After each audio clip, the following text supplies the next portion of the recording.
Hey guys, welcome to football দুনিয়াতে ভিডিওতে সবাইকে স্বাগত। তো গুড মর্নিং সবাইকে। ভিডিওতে কি নিয়ে কথা বলবো সেটা নিশ্চয় এতক্ষণে বুঝে গিয়েছো। কালকের বিকালেই আমি তোমাদেরকে আপডেট দিয়েছিলাম যে ইস্ট বেঙ্গলের তরফ থেকে আপুইয়ার জন্য মুম্বাই সিটি এফসি কে যে ট্রান্সফার ফিটা অফার করা হয়েছে সেটা ইন্ডিয়াতে কোনো একজন ডোমেস্টিক প্লেয়ারের ট্রান্সফারের জন্য রেকর্ড তো বটেই, গোটা এশিয়ার রেসপেক্টেও বলা যায় যে কটা বড় বড় ডোমেস্টিক ট্রান্সফার হয়েছে তার রেসপেক্টেও কিন্তু ওয়ান অফ দি বেস্ট। সেটা কিন্তু প্রথম 20-30-এর মধ্যে চলে আসবি এবং একটা হিউজ মানি ইস্ট বেঙ্গলের কাছে আপুইয়ার এই ডিলটা কিন্তু এই মুহূর্তে বলা যায় প্রেস্টিজ ফাইট।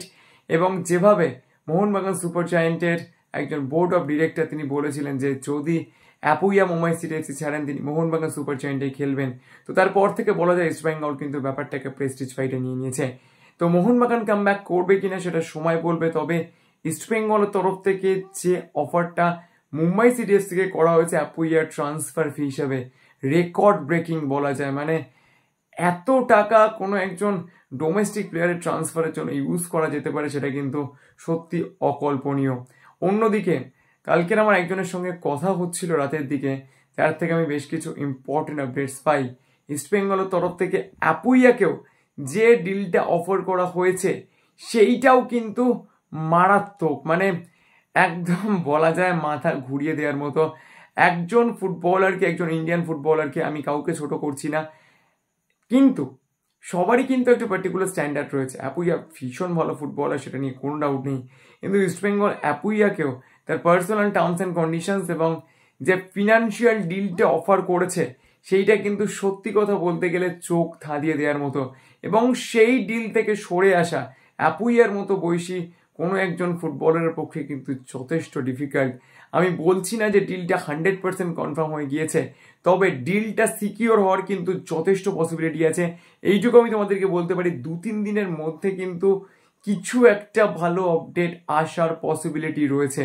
দেখো, আমি কিন্তু কখনোই এরকম কোনো কথা বলি না যেগুলো হওয়ার কোনো চান্স নেই। যেগুলো হওয়ার চান্স নেই ফার্স্টে আমি বলে দিই যে এগুলো হবে না, তো সেই জন্য অনেক গালাগালি খেতে হয়। কিন্তু অ্যাপুইয়ার ডিলটা যদি লাস্ট মোমেন্টে মুম্বাই সিটি এফসি বা মোহনবাগান সুপার জায়ান্ট তারা মার্কেটে নেবে, মানে মারাত্মক রকমভাবে ডিলটাকে কোলাপস না করিয়ে দেয়, তাহলে কিন্তু অ্যাপুইয়ার ইস্ট বেঙ্গলে আসার যথেষ্ট পসিবিলিটি রয়েছে।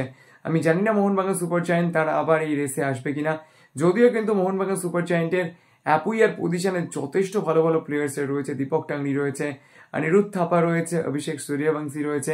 এতগুলো ফুটবলার থাকার পরেও কেন অ্যাপুইয়ার পজিশনে আরও একজন ফুটবলারের পেছনে মোহনবাগান সুপার জায়ান্ট ম্যানেজমেন্ট পড়েছিল, সেইটা কিন্তু যথেষ্ট একটা মানে বলা যায় বিস্ময়কর বিষয়। তার কারণ দীপক টাংরি, অনিরুদ্ধ থাপা বা অভিষেক সূর্যবংশী তারা কিন্তু সবাই ভীষণ ভালো প্লেয়ার। তো সেক্ষেত্রে তা সত্ত্বেও কেন মোহনবাগান সুপার জায়ান্ট অ্যাপুইয়াকে ট্রাই করছে সেইটা কিন্তু যথেষ্ট বিস্ময়কর। কিন্তু ওয়েস্ট বেঙ্গল এই রেসটাকে জেতার জন্য মানে বলা যায় যেন তেন প্রকারে নেমেছে।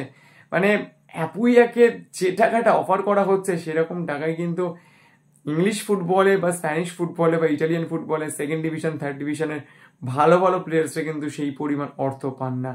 তো সত্যি কথা বলতে গেলে এই ডিলটাকে সিকিউর করার জন্য ইস্ট বেঙ্গল ম্যানেজমেন্ট মারাত্মক ট্রাই করছে। তো দেখা যাক কি হয়, 2 থেকে 3 দিনের মধ্যে কোনো একটা আপডেট দিতে পারবো, এইটুকু আমি তোমাদেরকে বলতে পারি। তো যাই হোক, চলো ভিডিওটা এই পর্যন্ত ছিল। যদি ভিডিওটা ভালো লাগে লাইক করতে, মনে করো আমার চ্যানেলকে সাবস্ক্রাইব করতে ভুলো না, কারণ সব চ্যানেলগুলি তোমরা সাবস্ক্রাইব করলেই আরও ভালো ভিডিও বানানোর মোটিভেশন পাওয়া যায়। যদি মনে হয় আপডেটসগুলো অথেন্টিক তাহলে প্লিজ একটু পাশে দেখো, চ্যানেলটাকে শেয়ার করো, আর অবশ্যই পাশে থাকা লাইন সাবস্ক্রাইব বাটনটাতে প্রেস করে দিও। তো চলো এখন মধ্যে এই পর্যন্ত দেখা হচ্ছে পরের ভিডিওতে।